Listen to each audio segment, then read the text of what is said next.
ایرانی صدر نے امریکہ کی جانب سے اچھی نیت کی کمی اور زیادہ سخت مواقف کو ڈیل نہ ہونے کی وجہ قرار دیا۔ غیر ملکی خبر رساں ایجنسی کے مطابق مسعود پزشکیان نے فرانسیسی ہم منصب سے بات چیت میں واضح کیا، دھمکیاں، دباؤ اور فوجی کارروائی خطے میں امریکہ کی پیدا کردہ مشکلات کو بڑھا دیں گی۔ انہوں نے سفارتکاری کو تنازعات حل کرنے کا بہترین راستہ قرار دیا۔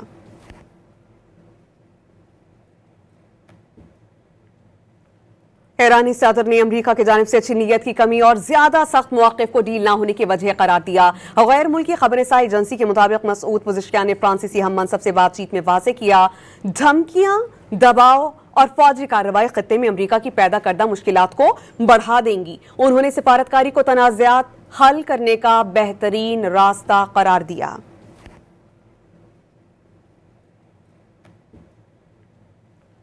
ایرانی صدر نے امریکہ کی جانب سے اچھی نیت کی کمی اور زیادہ سخت مواقف کو ڈیل نہ ہونے کی وجہ قرار دیا۔ غیر ملکی خبر رساں ایجنسی کے مطابق مسعود پزشکیان نے فرانسیسی ہم منصب سے بات چیت میں واضح کیا، دھمکیاں، دباؤ اور فوجی کارروائی خطے میں امریکہ کی پیدا کردہ مشکلات کو بڑھا دیں گی۔ انہوں نے سفارتکاری کو تنازعات حل کرنے کا بہترین راستہ قرار دیا۔